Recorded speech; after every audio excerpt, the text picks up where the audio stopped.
Class 8 इस video के अंदर हम करेंगे मेंसुरेशन की एक्सरसाइज 11.4 का क्वेश्चन नंबर 5 से लेकर 8 तक। तो क्वेश्चन नंबर 5 देखते हैं। इसमें दिया है हमें find the height of the cylinder whose volume is 1.54 metre cube and the diameter of the base is 140 centimetre. एक सिलेंडर है, उसकी हाइट हमें बतानी है, उसका वॉल्यूम हमें गिवन दे दिया और साथ में डायमीटर बता दिया। तो डायमीटर होता है आपका यहाँ से लेकर यहाँ तक, डायमीटर कितना है 140 सेंटीमीटर। तो हम हाइट कैसे निकालेंगे? वॉल्यूम का हमारे पास एक फॉर्मूला होता है पाई आर स्क्वायर एच। देखो ये वाला formula pi r square h. यहाँ पर वॉल्यूम की जगह पर वॉल्यूम की वैल्यू रख देंगे, कितनी है 1.54। उसके बाद यहाँ पर पाई की वैल्यू खोल देंगे, आर की जगह पर क्या रख देंगे, यहाँ से हम डायमीटर से निकाल लेंगे रेडियस, बचेगा क्या एच। एच ही हमें निकालना है। तो ये जो पाई और आर स्क्वायर की जो वैल्यू हमने खोली है उन सबको हम वॉल्यूम की तरफ शिफ्ट कर देंगे और हमारी हाइट की वैल्यू आ जाएगी। तो देखो अब आप कैसे सॉल्व करोगे। सबसे पहले इसमें आपको क्या निकालना पड़ेगा, रेडियस, क्योंकि हमारे पास डायमीटर गिवन है। तो रेडियस निकालने के लिए हम क्या करते हैं, डायमीटर का हाफ। तो radius equal to diameter upon 2। तो डायमीटर कितना है 140 सेंटीमीटर। इसको हम 2 से डिवाइड करते हैं, 2 7 जा 14 और 0 एज इट इज आ गया। तो ये हो गया 70 सेंटीमीटर। लेकिन हमें जो वॉल्यूम दे रखा है वो किस में है, मीटर क्यूब में। या तो आप वॉल्यूम को चेंज करो या फिर रेडियस को। तो हम रेडियस को ही चेंज कर लेते हैं। इसको हम चेंज करेंगे तो इसके अपॉन में क्या ले सकते हैं हम, 100। और ये किस में हो जाएगा अब, मीटर में, क्योंकि 1 सेंटीमीटर में कितने होते हैं 1/100 मीटर। एक जीरो से एक जीरो कट जाएगी, तो इसको हम लिख सकते हैं 7/10 मीटर, या फिर इसी को ही आप लिख सकते हो 0.7 मीटर। ठीक है, क्वेश्चन में आप इसको भी यूज कर सकते हो, इसको भी। वहां पर भी आपको पॉइंट हटाकर सॉल्व करना पड़ता है या फिर डायरेक्ट सॉल्व करना अगर आपको आता है तो। अब यहाँ पर हम लिखते हैं वॉल्यूम ऑफ द सिलेंडर का फॉर्मूला। तो volume of cylinder equal to होता है पाई आर स्क्वायर एच। तो वॉल्यूम की जगह पर वॉल्यूम की वैल्यू रख दो, कितनी है 1.54। पाई की जगह पर 22/7 आ गया। आर की जगह पर 7/10 ले लेते हैं हम, 0.7 भी ले सकते थे। तो 7/10 हमने 2 टाइम्स ले लिया, बचा क्या एच। ठीक है, एच ही हमें निकालना है। तो इधर की तरफ ये जितनी भी वैल्यूज हैं सबको इधर शिफ्ट कर देंगे। इस 7 से ये 7 तो कैंसिल हो ही रहा है, इस 10 को और इस 10 को इधर ले आते हैं। तो यहाँ पर आप देख रहे हो, पहले इस पॉइंट को हटाकर यहाँ पर क्या ले सकते हैं अपॉन में 100, क्योंकि पीछे से 2 से पहले क्या है पॉइंट।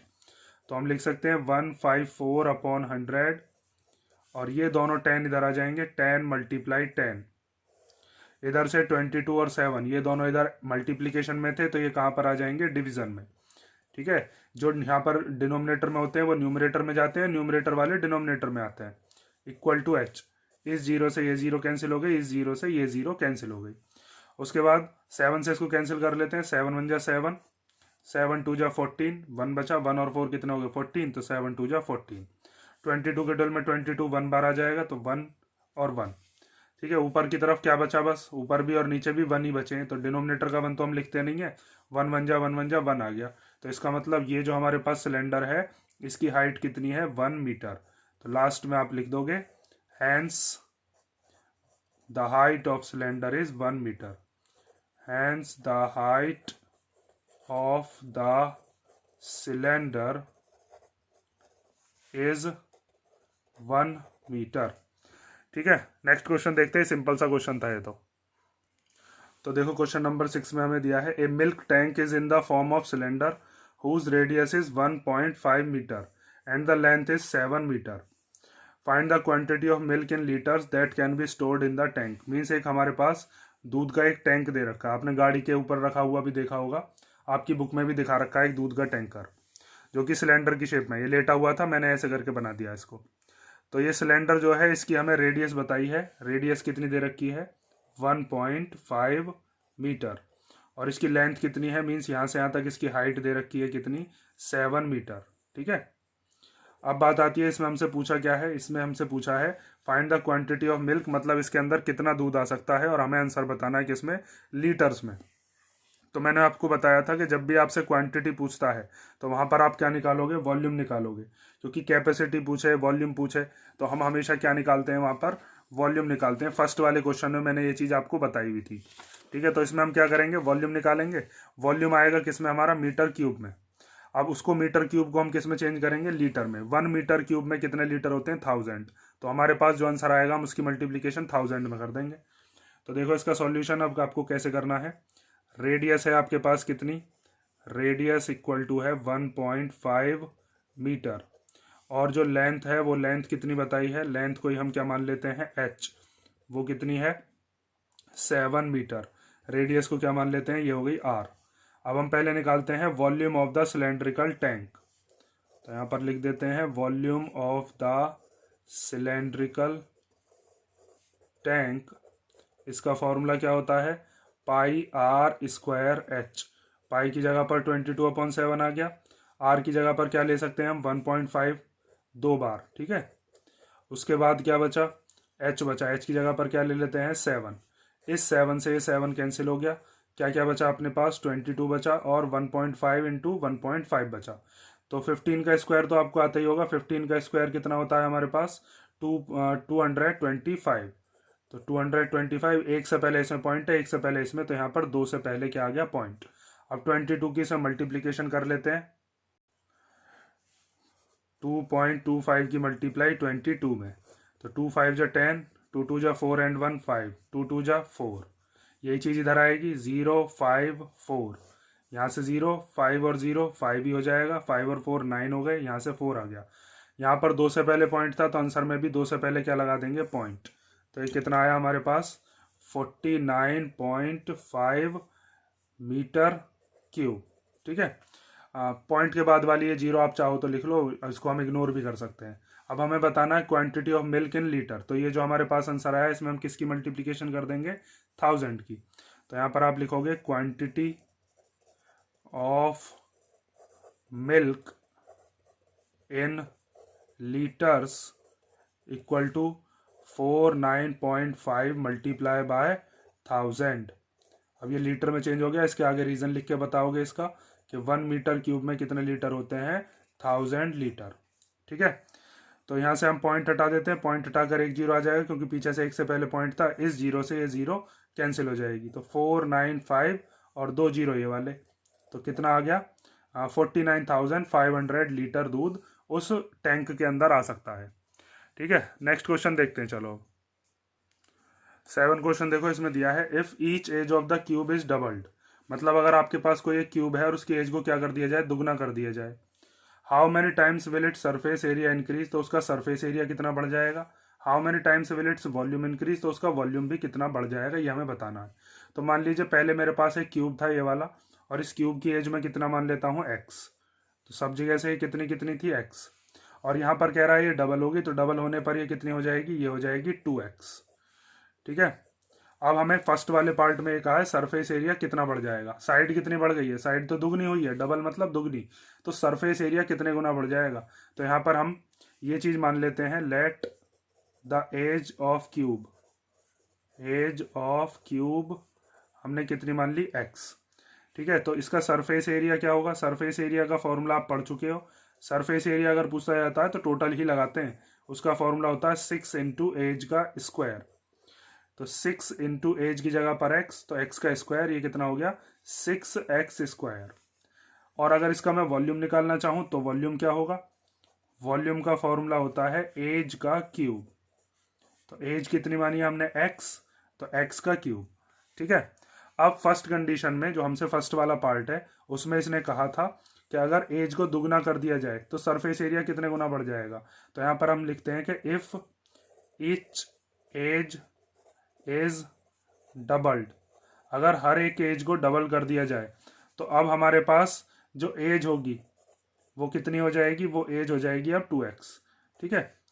तो अब यहाँ पर हम सरफेस एरिया का फॉर्मूला अगर लगाते हैं तो सरफेस एरिया का फॉर्मूला तो चेंज होगा नहीं, फॉर्मूला तो यही रहेगा 6 इंटू एज का स्क्वायर। लेकिन अब एज की जगह पर कितना रखेंगे हम 2x, तो 6 इंटू 2x का स्क्वायर। तो 6 तो बाहर है, 2 का स्क्वायर करेंगे तो कितना हो जाएगा 4, और x का स्क्वायर करेंगे तो x स्क्वायर। तो ये 6 4 जा कितना हो गया 24x स्क्वायर, ठीक है। तो इसका मतलब देखो जब यहाँ पर हमारे पास पहले क्यूब था तो उसका एज कितना आया था, उसका सरफेस एरिया कितना था 6x स्क्वायर। और जब हमने हर एक साइड को मीन्स इसकी लेंथ को भी, इसकी ब्रेथ को भी और इसकी चौड़ाई को भी, हाइट को भी, सब चीज़ों को अगर हमने बढ़ा दिया है तो सरफेस एरिया कितने गुना बढ़ जाएगा 4 गुना, क्योंकि 6 का 4 टाइम्स होता है कितना 24, ठीक है, इन दोनों में बस यही तो फर्क है, यहाँ 6x² है, यहाँ 24x² है। तो हम लास्ट में क्या लिख देंगे कि surface area will increase by 4 times. तो इसी के नीचे ही लिख देना आपको, मैं इधर लिख के दिखा दे रहा हूँ कि इफ, देखो, इफ एज इज डबल्ड, अगर एज को हम डबल कर रहे हैं, then the surface area will be 4 times. Surface area will be 4 times. समझ में आई ना ये बात? क्योंकि इसकी हमें लेंथ भी बढ़ाई है, ब्रेथ भी और हाइट भी, सब चीज़ बढ़ा दी है। अब देखते हैं वॉल्यूम पर क्या फ़र्क पड़ेगा। नेक्स्ट पेज देखते हैं, उस पर चलो। देखो, सेकंड वाले पार्ट में भी हम इसी तरीके से सॉल्व करेंगे। सेकंड वाले पार्ट में हम लिखते हैं कि इफ़ एज इज डबल्ड, अगर एज को डबल कर दिया तो अब नाउ एज कितनी हो जाएगी, न्यू वाली एज जो है वो हो जाएगी 2x। तो वॉल्यूम का फॉर्मूला क्या होता है, वॉल्यूम इक्वल टू होता है एज का क्यूब।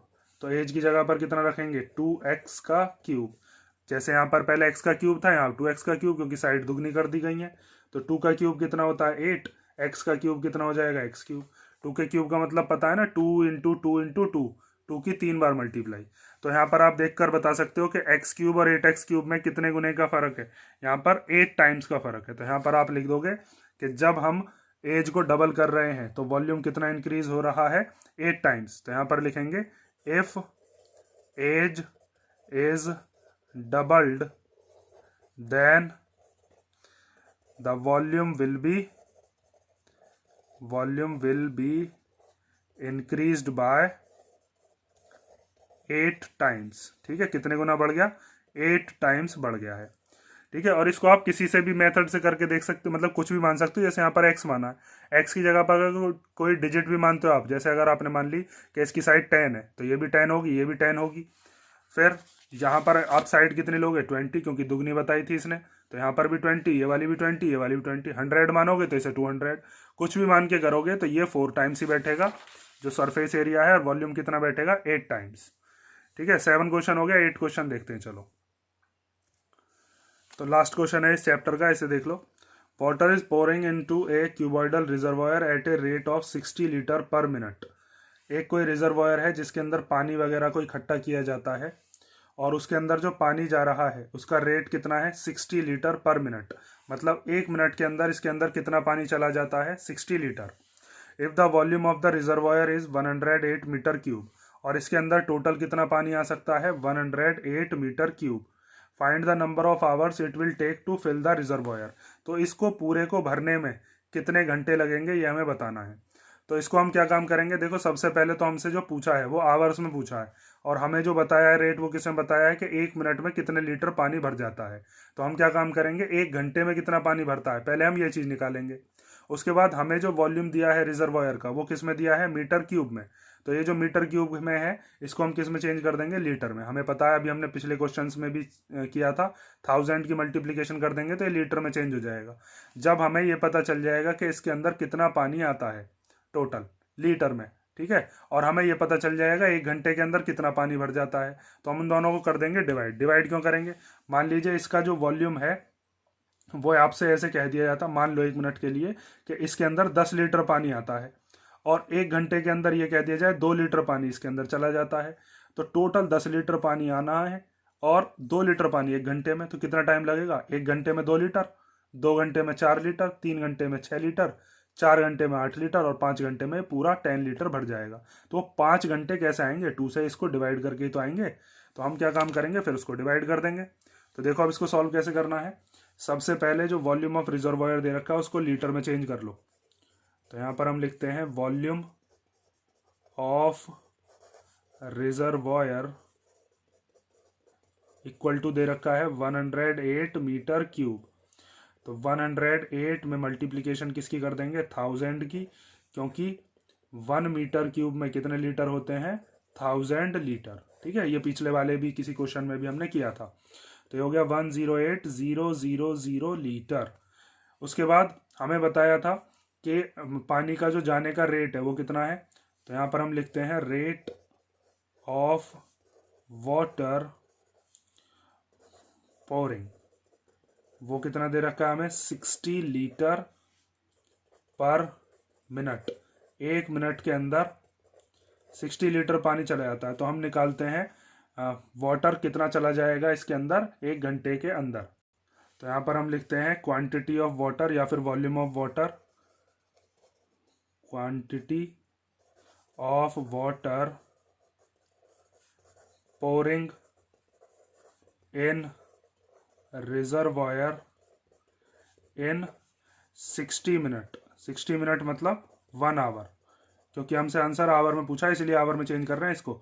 तो 1 आवर में कितने मिनट होते हैं 60, 1 मिनट का हमें बता रखा है। तो 60 मिनट का निकालने के लिए क्या करेंगे, इसमें 60 की मल्टीप्लाई कर देंगे। तो 60 मल्टीप्लाई 60 कितना हो जाएगा 3600, 6 6 36। कितने लीटर पानी चला जाता है उसके अंदर 3600, मतलब कि 3600 लीटर पानी चला जाता है 1 घंटे के अंदर। और टोटल पानी कितना भेजना है हमें 108,000 लीटर। 1 10 100 1000 10,000 लाख 1,08,000 लीटर पानी भेजना है। तो नंबर ऑफ आवर्स अब हम निकाल लेते हैं।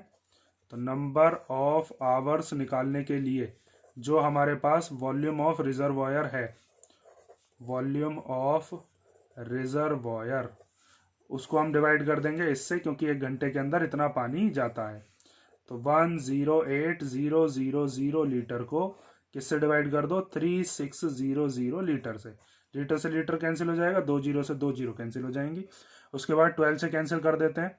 तो 12 3 जा 36, 36 से भी कर सकते थे डायरेक्ट, तो 12 से कर लेते हैं। चलो 12 3 जा 36, 12 9 जा 108 और ये जीरो एज इट इज़ बचा। फिर 3 1 जा 3, 3 से इसको कैंसिल करते हैं, 3 3 जा 9 और ये जीरो एज इट इज़ आ गया। तो कितने घंटे लगेंगे 30 आवर्स। ठीक है, इस रिजर्वायर को भरने में कितने घंटे लगेंगे 30 आवर्स। इसकी फिगर आपको बुक में भी दिखा रखी है, उस फिगर को भी आप देख सकते हो। अगर किसी क्वेश्चन में कोई डाउट हो तो कमेंट करके पूछ लिया करो। देखो ये फिगर दिखा रखी है ना आपको, ये वाली जो फिगर है ये रिजर्वायर दे रखा है हमें एक। ठीक है, इसके बारे में मैंने आपको बता दिया है। अगर किसी क्वेश्चन में कोई डाउट हो तो कमेंट कर देना। और नेक्स्ट चैप्टर हम देखते हैं अब कौन सा कराते हैं।